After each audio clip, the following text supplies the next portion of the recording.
आज है ना वेक्टर में आगे बढ़ते हैं।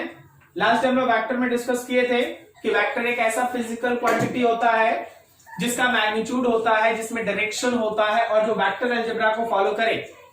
अगर किसी फिजिकल क्वांटिटी में मैग्नीट्यूड है, डायरेक्शन है, लेकिन वो वेक्टर अलजेब्रा को फॉलो नहीं कर रहा है, तो still it is not a vector. तो वेक्टर होने के लिए नेसेसरी 3 कंडीशन है, मैग्नीट्यूड, डायरेक्शन, और इन दोनों के साथ साथ it must have to follow vector algebra. अगर वो वेक्टर अलजेब्रा फॉलो करेगा तभी वो वेक्टर है। वेक्टर को रिप्रेजेंट करना लास्ट टाइम लोग सीखे कि उसको हम लोग एरो से रिप्रेजेंट करते हैं। एरो का जो हेड है वो वेक्टर्स के डायरेक्शन को रिप्रेजेंट करता है, और एरो का जो लेंथ है वो वेक्टर के मैग्नीट्यूड को रिप्रेजेंट करता है। फिर हम लोग देखे थे कि कोऑर्डिनेट एक्सिस पे कैसे हम लोग वेक्टर को रिप्रेजेंट करते हैं। तो एक प्रॉपर वे से वेक्टर का टेल हम लोग एक जगह रख देते हैं और उसके हेड को जिधर डायरेक्शन रहता है उधर घुमा देते हैं। जो भी एक्स में रखना है एक्स में रखेंगे, वाई में रखना वाई में रखेंगे, निगेटिव एक्स में रखना है निगेटिव एक्स में रखेंगे, कोई एंगल पे रखना कोई एंगल पे, उसका टेल एक जगह रख देंगे और उसके हेड को घुमाएंगे अकॉर्डिंग टू डायरेक्शन। अब यहां से हम लोग सीखे थे एक नया term that is called resolution of vector.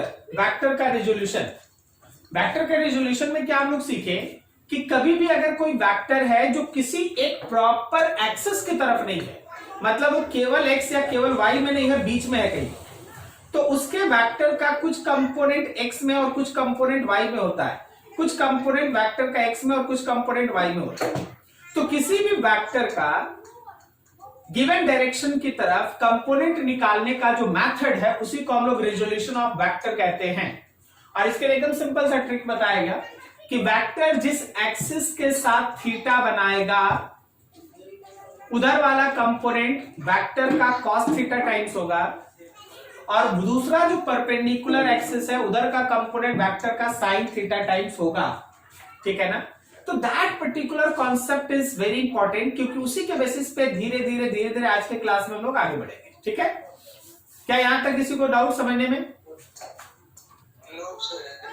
चलो देखो, आगे आज के क्लास में हम लोग के पास टर्म है that is called unit vector.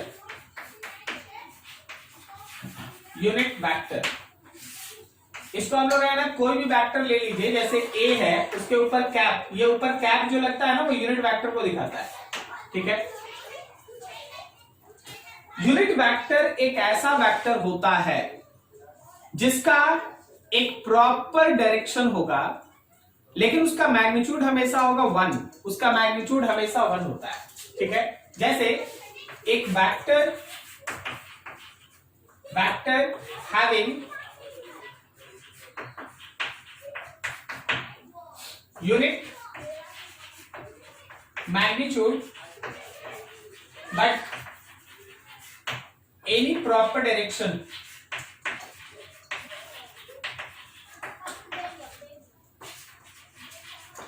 is called unit vector. Unit vector एक ऐसा वेक्टर है जिसके पास यूनिट मैग्नीट्यूड होता है, मैग्नीट्यूड यूनिट होता है, और उसके पास कोई ना कोई डायरेक्शन होता है। अभी देखिए हम एक लाइन लिखते हैं, थोड़ा सा समझना, तुम अलग से हम बता देते हैं। कभी भी देखो, अगर हम लोग है ना वेक्टर का मैग्नीट्यूड लिखते, देखो यूनिट वेक्टर का मैग्नीट्यूड कितना होगा? 1। अब देख, हमेशा इतना लंबा चौड़ा लिखेंगे नहीं, एक मॉड का साइन देंगे, उसके बीच में ऐसे डाल देंगे, समझ जाना ये मैग्नीट्यूड का बात है। मॉड के बीच में डाल देना, मैग्नीट्यूड हो गया 1। ठीक है? फिर अभी क्या सीखा तुम? मॉड के बीच में अगर वेक्टर लिखा है तो इसका मतलब हम लोग वेक्टर के मैग्नीट्यूड का बात कर रहे हैं।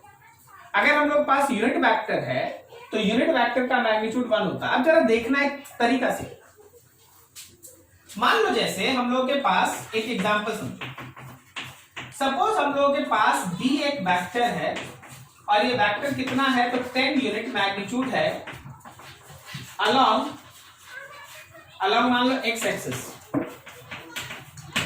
10 यूनिट है अलोंग x एक्सिस। अब जरा गौर करो, जब हम लोग वेक्टर B के मैग्नीट्यूड से डिवाइड करें, वेक्टर बी में वेक्टर बी के मैग्नीट्यूड से डिवाइड करें 10 यूनिट अलॉन्ग एक्स एक्सिस में डिवाइड करना है 10 से, तो ये 10 कट के 1 हो गया। क्या हम लोगों के पास जब हम लोग बी में बी के मॉड से डिवाइड करेंगे तो क्या ये 1 यूनिट अलॉन्ग एक्स एक्सिस आया? क्या समझ में आया इतना? क्या ये 1 यूनिट अलॉन्ग एक्स एक्सिस आया? अब जरा सोच के बताओ, ये जो पूरा का पूरा टर्म अभी बनके तैयार है, इसका मैग्नीट्यूड क्या 1 यूनिट है? और इसके पास एक प्रॉपर डायरेक्शन है, ये इसका मैग्नीट्यूड हो गया भाई 1 यूनिट, और इसके पास एक प्रॉपर डायरेक्शन भी है। देखो इतना यहां से यहां तक के डिस्कशन में हम तुमको ये बताना चाहते हैं कि अगर आप किसी भी वेक्टर में उसी के मैग्नीट्यूड से डिवाइड कर दीजिएगा तो वो उसी वेक्टर का यूनिट वेक्टर बन जाएगा। क्या ये पूरा कहानी समझ में आया तुमको? किसी भी वेक्टर में अगर उसी के मैग्नीट्यूड से डिवाइड कर दो तो ये उस वेक्टर का यूनिट वेक्टर बन जाएगा। क्या ये कहानी समझा तुम? फिर से दूसरा, सिमिलरली कोई भी उठा लो भाई, कोई भी अगर ए एक वेक्टर है और हम लोग उसी के मैग्नीट्यूड से डिवाइड कर दें तो वो ए का यूनिट वेक्टर हो जाए। अगर वेलोसिटी एक वेक्टर है और हम वेलोसिटी के ही मैग्नीट्यूड से डिवाइड कर देते, याद रखना ये वेलोसिटी का यूनिट वेक्टर हो जाए। यूनिट वेक्टर के लिए कैप लगाना है ऊपर, ठीक है? तो हमेशा आप एक कंफ्यूजन दिमाग में रखें ना कि जब कभी भी हम किसी वेक्टर को उसी के मैग्नीट्यूड से डिवाइड कर देंगे वो नया यूनिट वेक्टर बना देगा। क्या सही जा रहा है? चलो अब जरा ध्यान देना, कुछ और दिखाते हैं, फिगर में दिखाते हैं। मान ले जैसे ये मेरे पास एक वेक्टर है 12 यूनिट का है, 12 यूनिट का। तो जब हम ए कैप बनाएंगे तो क्या वो ए कैप का डायरेक्शन ए के डायरेक्शन में होगा ना? डायरेक्शन तो वही रहता है जो बी का था। देख बी था अलोंग एक्स एक्सिस, तो बी कैप भी अलोंग एक्स एक्सिस। नहीं समझा? Yes sir. केवल मैग्नीट्यूड ना 1 होता है। देख ये बड़ा सा एरो 12 को दिखाया, 12 को, तो हम 12 के कंपैरिजन में 1 को दिखा दिए, 1 छोटा सा, लेकिन इसका डायरेक्शन तो वही होगा जो ए का है। तो ए कैप क्या है? ए कैप क्या है? A cap is unit vector of A in direction of A. A cap जो है वो ए का यूनिट वेक्टर है और उसका वही डायरेक्शन होगा जो ए का डायरेक्शन। सिमिलर मान लो जैसे ये है हम लोगों के पास कोई एक पी वेक्टर जिसका मैग्नीट्यूड है सपोज इसका मैग्नीट्यूड है 6 यूनिट। तो ये है मेरा पी कैप, इस पी कैप का मैग्नीट्यूड है 1 unit in direction of P vector. इस पी कैप का मैग्नीट्यूड है 1 यूनिट, लेकिन उसका डायरेक्शन किधर है? पी की तरफ। क्या आपको ये बात समझ में आ रही है? बोलो, कोई डाउट है? बोलो। यूनिट वेक्टर का मैग्नीट्यूड कितना? बोलो। 1। और उसका डायरेक्शन होता है, कोई ना कोई डायरेक्शन होता है। सर कोई ना कोई डायरेक्शन होता है, इसका मतलब क्या है? देख, जिस वेक्टर से आप यूनिट वेक्टर बनाते हैं, यूनिट वेक्टर का डायरेक्शन वही होता है जो उसके पेरेंट वेक्टर का था। जिस वेक्टर से आप यूनिट वेक्टर बनाते हैं, यूनिट वेक्टर का डायरेक्शन वही होता है जो उसके पेरेंट वेक्टर का था।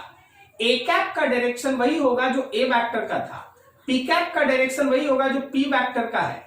बी कैप का डायरेक्शन वही है जो बी वेक्टर का है, एंड सो ऑन। मैग्नीट्यूड 1 और डायरेक्शन। कोई दिक्कत नहीं यहां तक समझने में?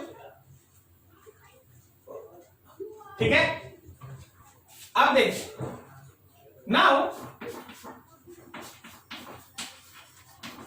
there are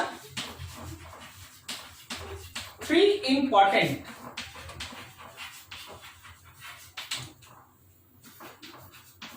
unit vectors. Nature में तीन इंपॉर्टेंट यूनिट वेक्टर है, एक है आई कैप, एक है जे कैप और एक है के कैप। आई कैप, जे कैप, के कैप। आई कैप, जे कैप, के कैप आज पहली बार सुना है और आज के बाद जब भी वेक्टर आएगा ये आते रहेगा। आई कैप क्या होता है? I cap is unit vector along x axis, along positive x axis, ठीक है। I cap is unit vector along positive x axis. J cap is unit vector along positive y axis, and K cap is unit vector along positive z axis. मतलब coordinate system पे direction सबको दिखाने के लिए ये तीन vector आपके पास represent कर दिया गया है।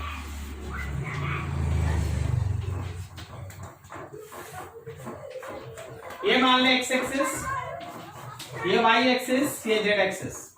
तो ध्यान रखना, तो आप ध्यान रखना कि आई कैप ये है, this is I cap, this is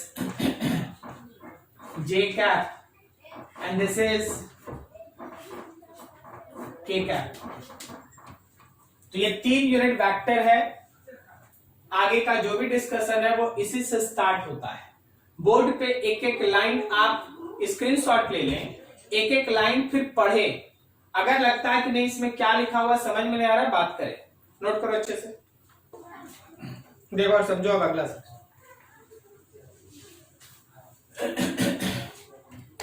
जरा देखना, representation of vector in terms of I cap, J cap and के कैप। अब हम लोग सीखने जा रहे हैं वेक्टर का रिप्रेजेंटेशन आई कैप, जे कैप और के कैप के फॉर्म में। अभी हम आपको है ना दो तीन इंपॉर्टेंट चीज समझाते हैं, आप देखिएगा ध्यान से। कोई भी वेक्टर ए को अगर आप चाहें तो तीन फॉर्म में लिख सकते हैं, एक्स कंपोनेंट, वाई कंपोनेंट और जेड कंपोनेंट। देखिएगा अभी कुछ नहीं समझ में आएगा, बोर्ड खत्म करने दीजिए, आपको सब कुछ क्लियर हो जाएगा। हर एक वेक्टर को अगर तुम चाहो तो ऐसे तीन कंपोनेंट में रिप्रेजेंट कर सकता है मैक्सिमम। इसमें जो तुमको a सफिक्स x दिखाई देता है, इसके बगल में आई कैप लगा है। यह आई कैप तुमको बताता है कि this is component of vector along x axis. ये a वेक्टर का कंपोनेंट है x की तरफ। इसी में जो ay आप देख रहे हैं उसके बगल में j कैप लगा है, जो तुमको ये बताता है component of vector along y axis. और जो z है a सफिक्स z, ये बताता है component of vector along z axis. I cap बताया this is the component of vector along x, J cap बताया y कंपोनेंट, के कैप बताया z component. जैसे फॉर एग्जांपल अगर हम लिखते हैं कि देखो मेरे पास एक फोर्स वेक्टर है, वो है 4i cap plus 3j cap plus 2k cap. तो इसका मतलब ये है कि इस पूरे फोर्स का x कंपोनेंट है 4, y कंपोनेंट है 3 और इस फोर्स का z कंपोनेंट है 2। सर इसका भी मतलब बता दीजिए। मतलब ये है कि अगर तुम कोऑर्डिनेट एक्सिस पे इस फोर्स के कंपोनेंट्स को ड्रॉ किया, x y z, तो तुम ये याद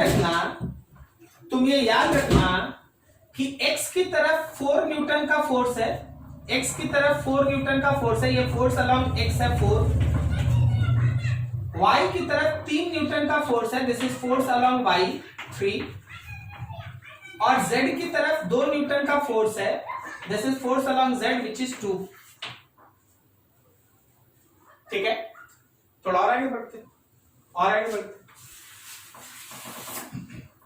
अगर कभी कंपोनेंट्स ऐसे दिया है और किसी वेक्टर का आपको ओवरऑल मैग्नीट्यूड चाहिए, देखो x में इतना है, y में इतना है, z में इतना है, लेकिन टोटल फोर्स कितना है, टोटल, तो टोटल हमेशा ध्यान रखना रूट अंडर उसके x कंपोनेंट का स्क्वायर, उसके y कंपोनेंट का स्क्वायर और उसके z कंपोनेंट का स्क्वायर होता है। कंपोनेंट से अगर मैग्नीट्यूड निकालना पड़े, जैसे हम तुमसे बोल दें कि फोर्स है 4i cap 3j cap 2k cap, तो पता चल गया x में कितना है, y में कितना है, z में कितना है।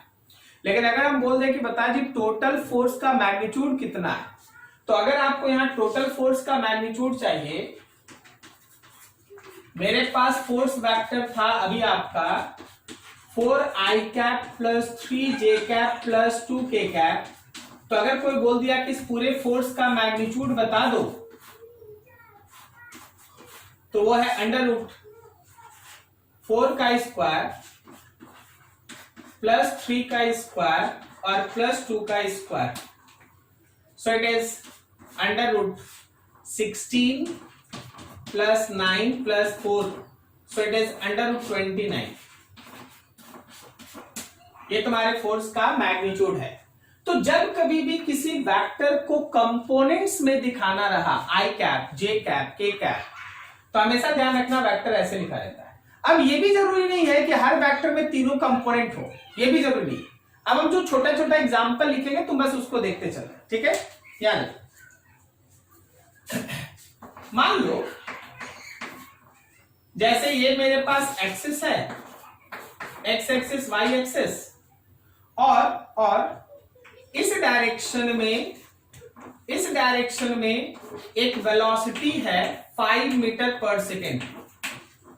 तो पता है अभी तक आप इस वेलोसिटी को लिखने का स्टेटमेंट, वेक्टर, ये सब सीखे, लेकिन अब क्या सीखे कि आप सिंपली लिख दीजिए v इक्वल्स टू, देखना जरा ध्यान से, 5 मीटर पर सेकेंड आई कैप, या in short it can be written as 5 I cap metre पर second.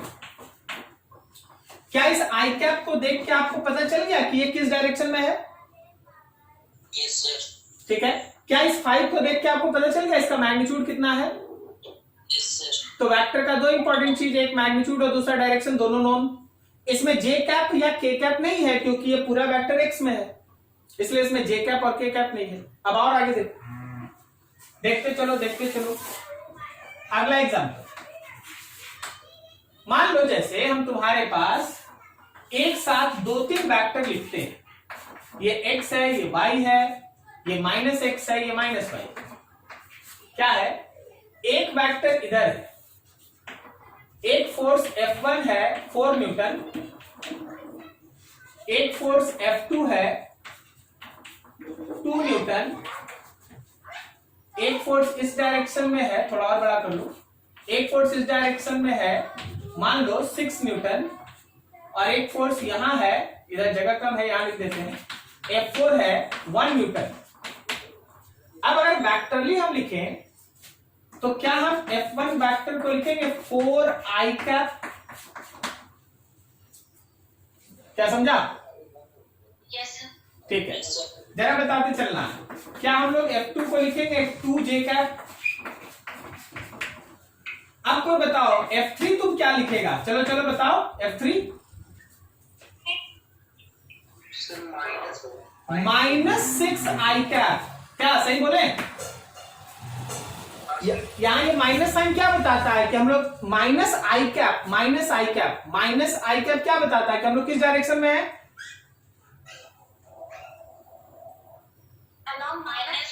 Along minus x axis, along negative x axis, बिल्कुल सही। और अगर हम इसी तरह यहाँ F4 लिखें तो क्या लिखेंगे? -1j cap. ठीक है, तो वेक्टर्स एक एक कंपोनेंट भी होता है ऐसा। अभी थोड़ा इससे एक स्टेप और आगे बढ़ते, जरा देखना, समझना। मान लो जैसे ये एक वेक्टर, इस वेक्टर का नाम है पी वेक्टर और इसका मैग्नीट्यूड है 10 यूनिट और ये मेरे इस एक्स एक्सिस से एंगल फॉर्म किया है 37 डिग्री। तो क्या आप इस फिगर को देख के आप बता सकते हैं कि इसका x कंपोनेंट होगा p का cos 37? समझ में आया क्या? नहीं समझा? p cos 37 का वैल्यू आप याद करके बैठे हैं, बोलिए जी। 4/5। तो 5 से 10 कट गया 2 टाइम्स, ये हो गया 8। 5 से 10 कटा 2 टाइम्स, 2 into 4 8 हो गया। चलो y कंपोनेंट देखो, y कंपोनेंट देखो। तो y कंपोनेंट हो गया p का sin 37। इसी तरह चलिए जी छोटा सा कैलकुलेशन है 10 sin 37 3/5 ना, सॉल्व किए तो 6 आया। अब देखो, अब हम p वेक्टर कैसे लिखेंगे? अब हम p वेक्टर लिखेंगे x कंपोनेंट के साथ i कैप और y कंपोनेंट के साथ j कैप। x कंपोनेंट के साथ i कैप और y कंपोनेंट के साथ j cap. So it can be written as 8i cap plus 6j cap। 8i cap plus 6j cap। क्या आप समझ पा रहे हैं? Yes sir। ठीक है, 8i cap plus 6j cap। अभी हम तुमको एक खेल दिखाते हैं, तुम जरा इस p का मैग्नीट्यूड निकालो। तो जब आप इस p का मैग्नीट्यूड निकालेंगे तो root under 8 square plus 6 square कीजिएगा। देखिए ये सॉल्व करके 10 आ रहा है। 64 प्लस 10 उसका मैग्नीट्यूड था ना शुरू में। Yes sir। समझ में आ रहा है सब कुछ? Yes sir। अब आप स्टार्ट से यहां से वहां तक देखिए, कहीं कोई डाउट है पूछ लीजिए कि सर ये कैसे होता है। ठीक है, कहीं कोई भी डाउट है पूछ लीजिए, क्योंकि आप इसमें और आगे बढ़े। हाँ बोलो जी, कौन सा?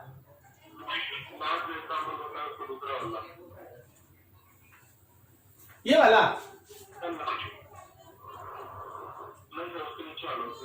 ये वाला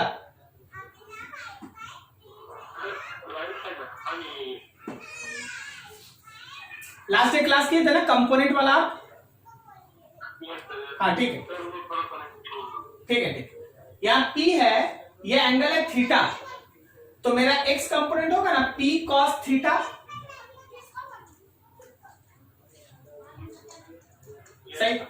तो जब हम लोग cos 37 का वैल्यू हम पिछले दिन लिखे थे 4/5 होता है, तो p के जगह पे 10 और cos 37 4/5 सॉल्व किए तो 8 आया। चलो p का x कंपोनेंट 8 है। अब इसी तरह p का y कंपोनेंट निकाले तो p का sin 37 3/5 होता है। जब हम वो 3/5 पुट किए तो यहां कट के 6 आया। मतलब ये है कि मेरे p वेक्टर के लिए x कंपोनेंट 8 है और y कंपोनेंट 6 है। तो हम लोग अभी यहां सीखे थे कि कोई भी वेक्टर को अगर हम लोग चाहेंगे तो उसके x कंपोनेंट, y कंपोनेंट और z कंपोनेंट में लिख सकते हैं। z तो है नहीं उसमें, तो उसके x कंपोनेंट में वैल्यू लिख दिए 8i कैप और y कंपोनेंट में लिख दिए 6j कैप। तो मेरा ये p वेक्टर अगर i cap, j cap, k cap में लिखना होगा तो हम लिखेंगे 8i cap plus 6j cap. और अगर हमको इस p वेक्टर का मैग्नीट्यूड चाहिए तो मैग्नीट्यूड के लिए सारे कंपोनेंट के स्क्वायर का सम होता है, उसका स्क्वायर रूट होता है। तो देखो अंडर रूट 8 का स्क्वायर प्लस 6 का स्क्वायर सॉल्व करेगा 100 आएगा, 100 का रूट निकालेगा तो 10 आएगा। 10 मतलब ये वैल्यू मैग्नीट्यूड, 10 मतलब वो मैग्नीट्यूड उसका। ठीक है, देख लीजिए। फिर से कोई डाउट है फिर पूछिए, कोई डाउट है पूछ के निकलेंगे, इससे आगे अब इसी से चलते रहेंगे। हाँ बोलो, बोलो जी। सर जो p का मैग्नीट्यूड होगा वो हमेशा परफेक्ट स्क्वायर होगा? जरूरी नहीं है, यहाँ कुछ भी रहेगा, यहाँ कुछ भी रहेगा। अभी मान लो जैसे हम तुमसे बोल रहे कि √13, तो √13 में छोड़ दीजिए आंसर, क्या दिक्कत है इसमें? तो सर जो p का जो एरो दिया तो सर वहां पे √13 नहीं होगा? हाँ √13 होगा, यही रह जाएगा, यही आंसर रह जाएगा। जितना आएगा वही रहेगा, ये परफेक्ट स्क्वायर होना जरूरी थोड़ी ना, वो तो मैग्नीट्यूड है, कुछ भी वैल्यू। √13 का वैल्यू आप लोग जानते हैं अप्रॉक्स सर 3.6 के अप्रॉक्स होता है, 3.6 3.7 अप्रॉक्स इसी के बीच आता है। ठीक है, तो हम लोग रूट अंडर 13 लिखेंगे या फिर हम लोग नीचे देखे इस रूट का वैल्यू लिख देंगे 3.6, हो गया आंसर। ठीक है, that is not a matter. और कहीं कुछ? चलो ठीक है, हाँ बोलो जी। सर जो आपका जो लास्ट एग्जांपल देता है उसके ऊपर का एग्जांपल एक बार फिर से बताइए ना। ये वाला, यस सर। ये F1 वेक्टर किधर है?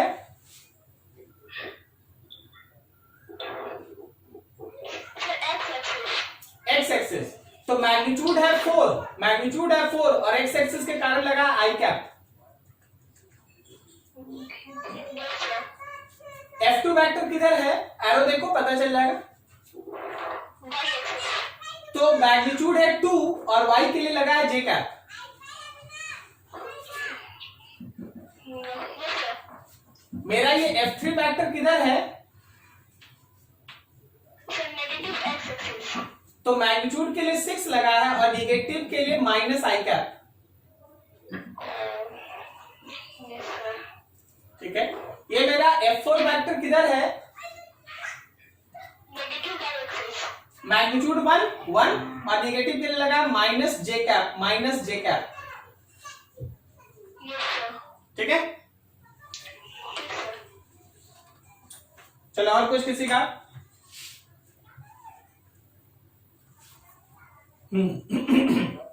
अब हम लोग और भी ज्यादा इसमें एग्जांपल्स करेंगे ताकि और क्लियर रहे। चलो अब देखो जो हमको आगे बताना था उन सबको देखो।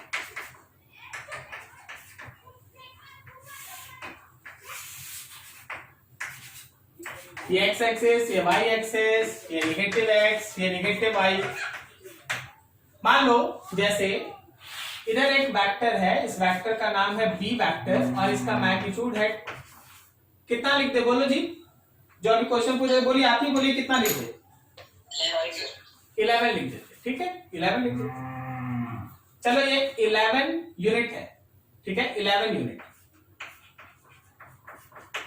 अब बोलो कितना एंगल लेना चाहेगा? एक्स से, वाई से, किससे लेना चाहेगा एंगल? खुद से बताओ, बोलो। सर वाई से कितना ले ले? बोलो। 7 सर। 7 का वैल्यू आता है ना, कॉस और साइन। ये 37 का। 37। ठीक है, अब जरा फिगर देखना ध्यान से। क्या इसका इधर एक कंपोनेंट होगा? Yes sir. और बताओ बी का साइन 37 होगा कि cos 37? Cos cos 37। Very good, cos 37 होगा। और इधर एक कंपोनेंट होगा। Yes sir. ये बता बी का कौन सा कंपोनेंट होगा? साइन 37। साइन 37। Very good. अब चलो अलग अलग कैलकुलेट कर लेते हैं। यहाँ पे b है 11 और cos 37 हो गया हम लोग का 4/5, सो इट इज ओवरऑल 44/5। और यहाँ पे b हो गया 11 और है 3/5, सो इट इज 33/5। तो इसका मतलब ये है कि इस बार जब हम b वेक्टर लिखेंगे तो हम लिखेंगे x कंपोनेंट i कैप और y component j cap, correct.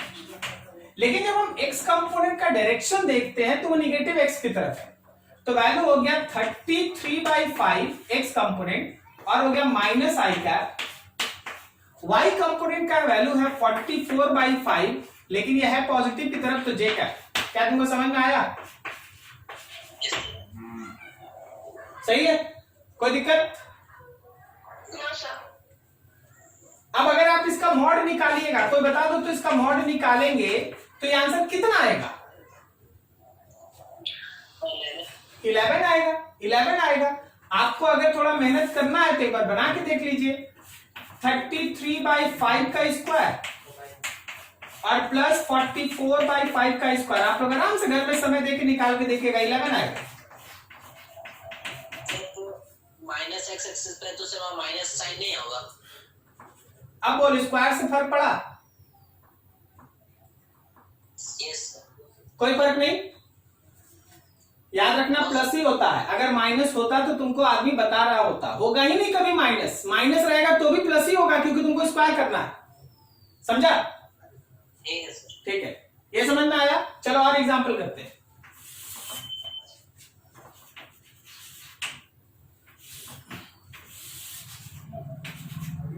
ये एक्स एक्सिस, ये वाई एक्सिस, ये माइनस एक्स एक्सिस, ये माइनस वाई एक्सिस। अभी आपके पास इस डायरेक्शन में एक वेक्टर है, नाम है सी वेक्टर, और ये है कितना 6 यूनिट, ज्यादा नहीं है 6 यूनिट। और ये एंगल है सपोज थोड़ा सा और अलग जाते हैं, सपोज ये 30 डिग्री एंगल, 30 डिग्री एंगल है। तो सी का ये रहा एक्स कंपोनेंट, सी का एक्स कंपोनेंट क्या सी का cos 30 डिग्री होगा, Yes, sir. और ये रहा वाई कंपोनेंट, क्या वो सी का sin 30 डिग्री होगा? ठीक है, cos 30 डिग्री का वैल्यू आप जानते हैं ना, कितना? 1/2 1/2 होता है cos 30, 2/2 सर। 3/2. √3/2, तो 3√3, और sin 37, sin 30 1/2, so it is 3। मतलब आप जब इस सी वेक्टर को लिखिएगा तो आप लिखिएगा एक्स कंपोनेंट आई कैप और वाई कंपोनेंट जे कैप। बोलिए आंसर बोलिए, कितना लिखा जाए? 3√3, क्या माइनस आई कैप लिखे यस सर। और प्लस 3, क्या माइनस जे कैप लिखे? Yes, sir. अब अगर हम इसका मैग्नीट्यूड निकालेंगे, बोलो आंसर बोलो आंसर कितना आएगा? 6 आएगा। आप अगर निकाल के बना के देखना चाहते हैं तो 3√3 का स्क्वायर कीजिए और फिर 3 का स्क्वायर कीजिए, सॉल्व कीजिएगा, ये 6 आएगा। ठीक है? अच्छा एक चीज हम समझाते हैं, एक चीज थोड़ा समझाना है, जरा गौर करना, एक चीज हम समझाते हैं। आप इन कंपोनेंट्स को देखिए, ये कंपोनेंट देखो, ये कंपोनेंट देखो, तो ये देखो, ये मेरा एक कंपोनेंट है by और ये मेरा एक कंपोनेंट है dx, इसको मिला के एक रेक्टेंगल ऐसे बना दिए, तो ये मेरा वेक्टर है। सही जा रहा है ना?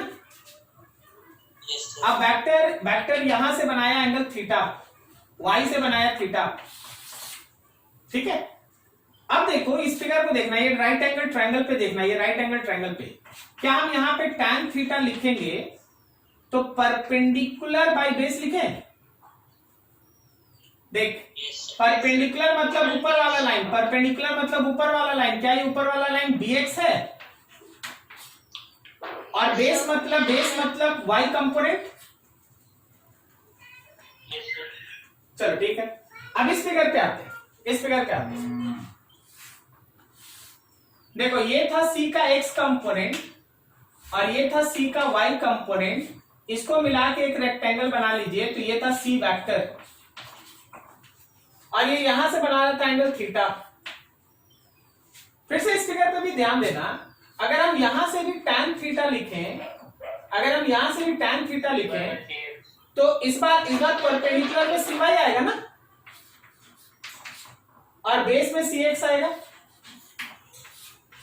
आप देखो स्टूडेंट पूरा कंफ्यूज कि देखो भाई यहां पे आप tan थीटा लिखे तो x/y था, यहां पे आप tan थीटा लिखे तो y/x हो गया। चला समझ रहा है क्या प्रॉब्लम हो रहा है?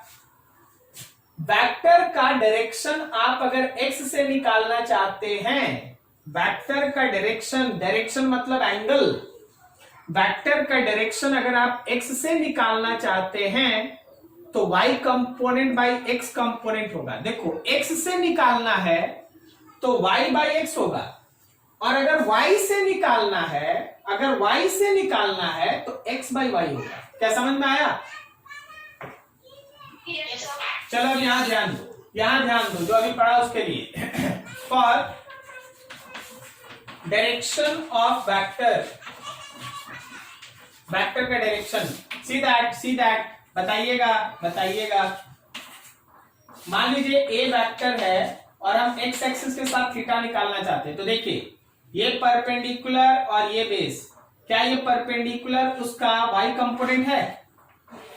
Yes, sir. और क्या बेस उसका x कंपोनेंट है? Yes, sir. तो अभी हम लिखेंगे tan theta is equals to y component by x component. Angle किससे मिलेगा? एंगल किससे मिलेगा? बोलो बोलो, x से मिलेगा कि y से मिलेगा?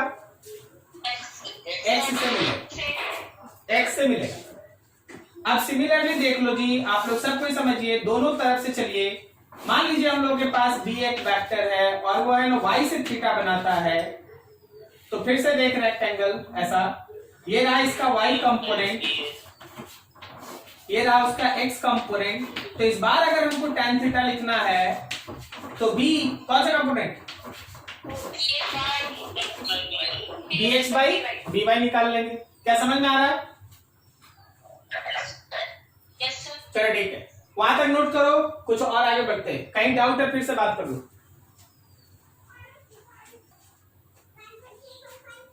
मान लीजिए तुम्हारे पास एक क्वेश्चन है, फोर्स का x कंपोनेंट है 10 यूनिट एंड फोर्स का y कंपोनेंट है सपोज 12 यूनिट। तुमसे बोला गया find first vector representation of force, दूसरा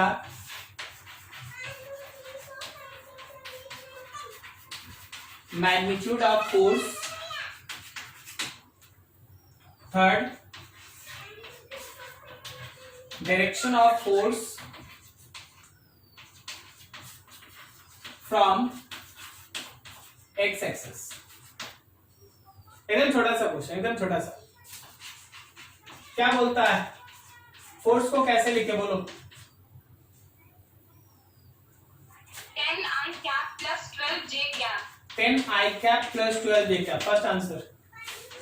सेकेंड, मैग्नीट्यूड ऑफ फोर्स लिखना है, क्या? Root under root under 10 square 10 square plus 12 square.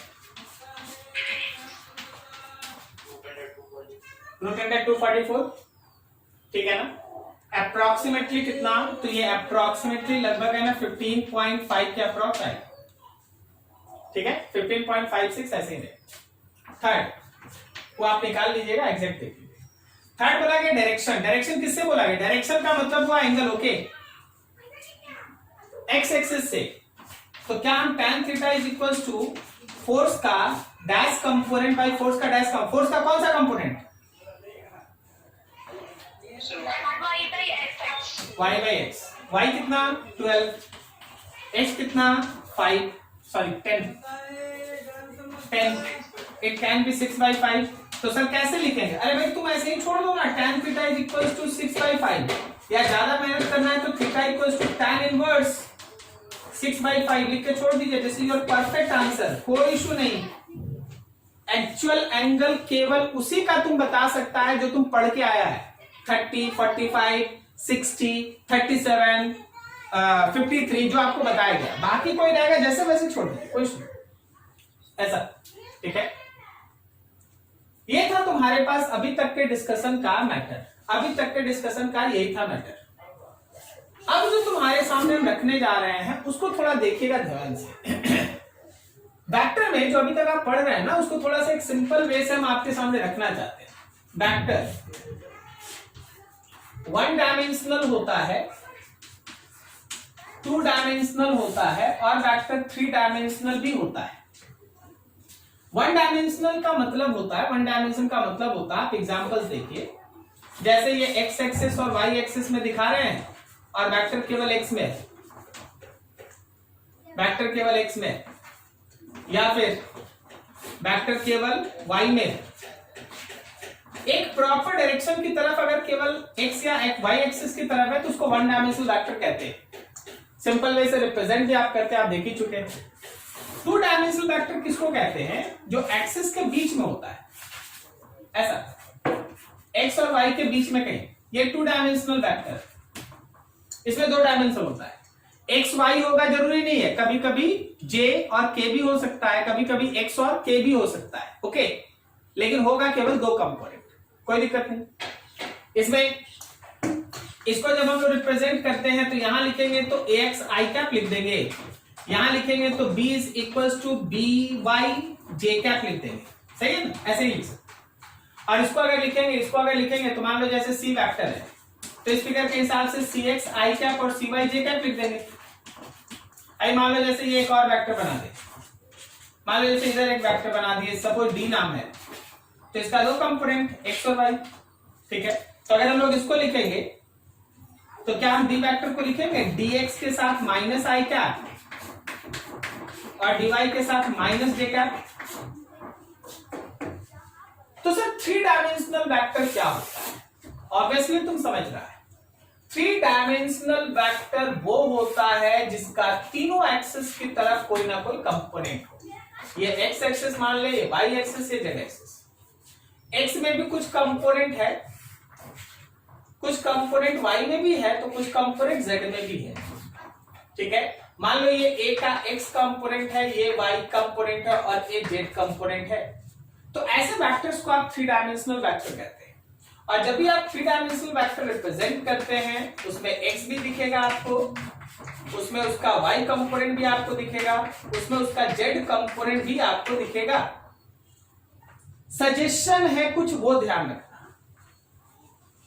अगर टू डायमेंशनल वेक्टर में डायरेक्शन पूछा गया, टू डायमेंशनल वेक्टर में डायरेक्शन पूछा गया, तो tan थीटा से काम कीजिए, जो अभी आपको सिखाया गया लेफ्ट में देखिए। टू डायमेंशनल था तो tan थीटा काम करता है, tan थीटा निकल। लेकिन अब जो आगे आप देखेंगे वो थ्री डायमेंशनल वेक्टर होगा, और थ्री डायमेंशनल वेक्टर में अगर डायरेक्शन निकालना है, फॉर डायरेक्शन यूज कोसाइन, मतलब इसको हम लोग डायरेक्शन कोसाइन कहते हैं। उसमें हम लोग है ना कॉस का फॉर्मूला यूज करते हैं, कॉस थीटा को यूज करते हैं, कॉस थीटा को यूज करते हैं। तो आगे हम लोग उसी के बारे में सीखेंगे, ठीक है। अभी आप इसको जस्ट स्नैप लीजिए, अगला बढ़ते उस पर थोड़ा समय लगेगा, नोट करो फटाफट।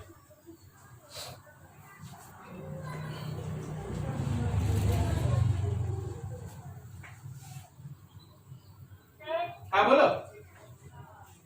सर ये टू डायमेंशनल फिर से समझाइए ना। अच्छा इसमें क्या नहीं सीखे, बोलिए ना क्या नहीं। ये ऐसा रहेगा ना कि एक्सिस के बीच में रहेगा, तो इसमें दो कंपोनेंट होगा, एक्स भी होगा वाई भी होगा, या एक्स होगा वाई होगा, एक्स होगा जेड होगा, कोई भी होगा, दो कंपोनेंट होगा, दो कंपोनेंट। नहीं समझे? एक्स और वाई होगा, देखो वेक्टर्स है ना, इतना मतलब ये हार्ड नहीं है। देखिए एक्स की तरफ है अकेले, केवल एक्स में है, वाई में नहीं है, तो उसको हम लोग वन डायमेंशनल कहते हैं। अकेले वाई में है, एक्स में नहीं है, तो भी वन डायमेंशनल है। लेकिन इस तरह से अगर बीच में बने कि उसका कुछ हिस्सा एक्स में हो, कुछ हिस्सा वाई में हो, कुछ हिस्सा एक्स में हो, कुछ हिस्सा वाई में हो, तो उसको हम लोग टू डायमेंशनल वेक्टर कहते हैं। उसमें दो कंपोनेंट होता है, दो कंपोनेंट होता है। तो जब दो कंपोनेंट है तो टू डायमेंशनल, जब एक कंपोनेंट है तो वन डायमेंशनल, जब तीनों कंपोनेंट है तो थ्री डायमेंशनल, ठीक है। क्या सभी का हो गया?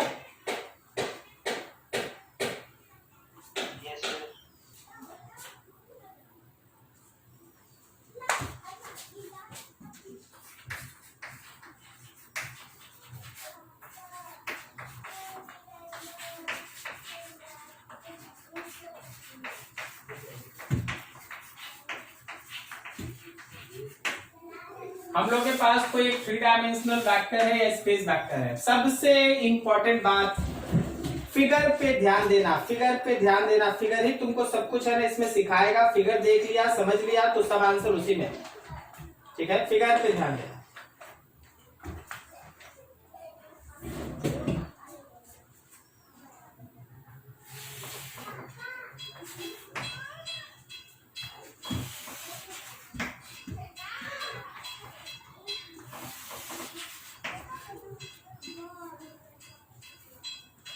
ये एक्स एक्सिस, ये वाई एक्सिस, ये Z axis. Z axis actually board के बाहर है।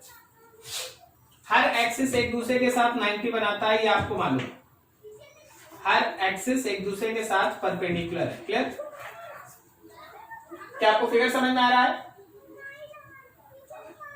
Yes sir. ठीक है।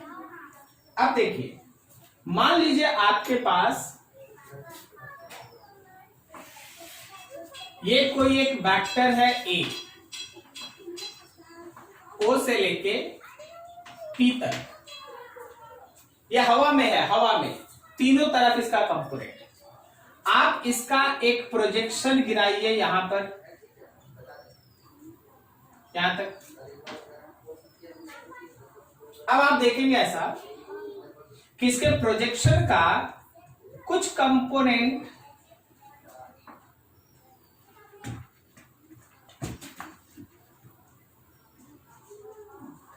ये यहां प्लेन में आया और यहां तक ऐसे मैच किया। जरा देखते चलना, एंगल तुम बताना तो थोड़ा हमको, कोई हमको ये सोच के बता सकता है, क्या आप सोच पा रहे कि ये एंगल 90 है?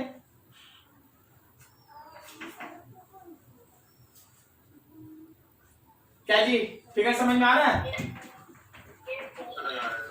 ये एंगल 90 है, दिख रहा है? ये प्लेन पे आके गिरा, ये यहां जाके इस पॉइंट से मिला, तो इसके बीच का एंगल ये 90 होगा। एक ऐसा है और एक यहां से ऊपर है, एक ऐसा और एक यहां से ऊपर है, ऐसे जैसे मेरा ये चॉक पीस। अब जरा देखो, क्या यहां पे एंगल 90 बना हुआ है? क्या यहां भी एंगल 90 है? गौर करना,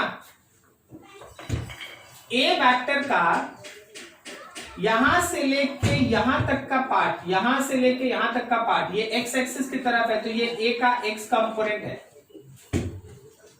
और ए वेक्टर का यहां से लेके यहां तक का पोर्शन, यहां से लेके यहां तक का पोर्शन, ये उसी वेक्टर का जेड कंपोनेंट है। और इसी ए का यहां तक का पोर्शन, ये उसी वेक्टर का y कंपोनेंट है। तो तीनों कंपोनेंट आपको दिख रहा है, x, y, x, z और y। नाउ इमेजिन perfectly कि that vector makes some angle with y axis, that vector makes some angle with x axis, and that same vector makes some angle with z axis also। ये vector x के साथ जो angle बनाए उसको हम alpha कह दिए, ये वेक्टर y के साथ जो एंगल बनाए उसको बीटा कह दिए, और ये वेक्टर z के साथ जो एंगल बनाए उसको हम लोग गामा कह दिए ऐसे। ठीक है? So overall representation of that 3-dimensional vector is ax I cap, y j cap and z k cap, and magnitude of this vector is, पहले भी लिख चुके हैं, फिर से एक बार, उसके x कंपोनेंट का स्क्वायर, उसके y कंपोनेंट का स्क्वायर और उसके z कंपोनेंट का square. Now alpha, beta and gamma R angle of vector with x-axis, y-axis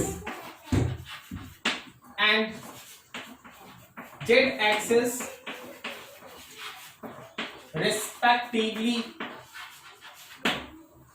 alpha, beta और गामा जो है वेक्टर का एंगल है x, y और z के साथ। Then remember that cos alpha is x component by A vector, A का x component ले लेना और उसमें पूरे ए वेक्टर से डिवाइड करना। cos बीटा इज ए का y component by A vector,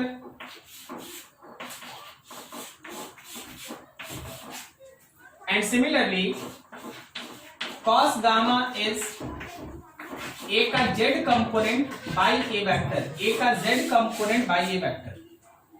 यह है तरीका, तीनों cos alpha, cos beta and cos gamma, ax by a, ay by a and az by a, ये तीन वेक्टर कंपोनेंट्स के साथ। जैसे कि एग्जांपल देखा जाए, इसको क्लियर किया जाए। मान लो जैसे सपोज तुम्हारे पास a एक वेक्टर दे दिए 10i cap plus 12j cap plus 5k cap,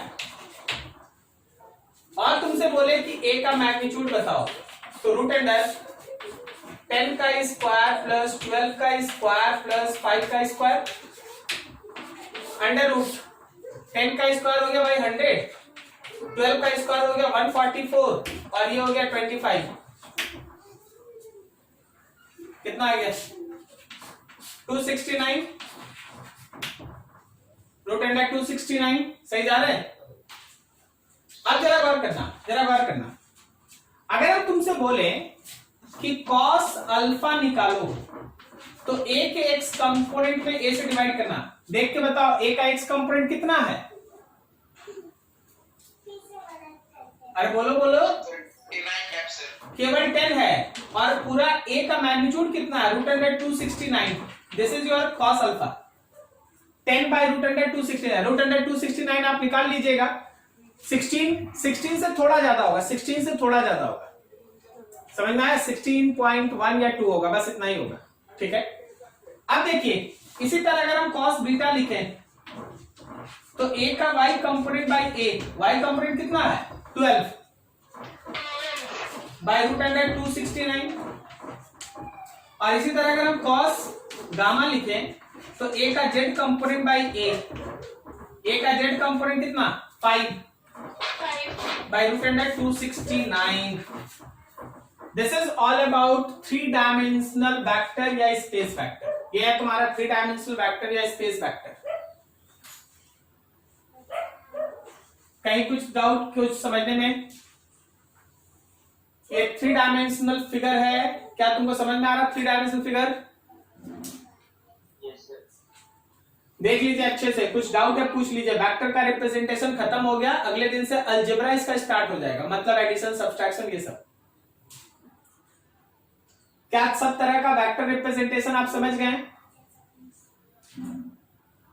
आई कैप में कैसे लिखते हैं, जे कैप में कैसे लिखते हैं, आई कैप और जे कैप मिला के कैसे लिखते हैं, अगर 3 डायमेंशनल वेक्टर रहा तो उसका कंपोनेंट्स एंड सबका मतलब क्या है, कब किसी वेक्टर के डायरेक्शन के लिए कॉस निकालेंगे और कब किसी वेक्टर के डायरेक्शन के लिए टैन निकालेंगे। क्या इसमें अंतर समझ में आया?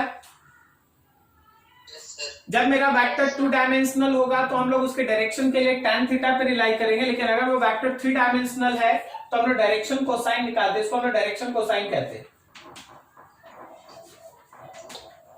डायरेक्शन कोसाइंस, इसको हम लोग डायरेक्शन कोसाइंस कहते हैं। ठीक है, नोट करो अच्छे से, एक एक लाइन पढ़ो, कोई डाउट है पूछ लो।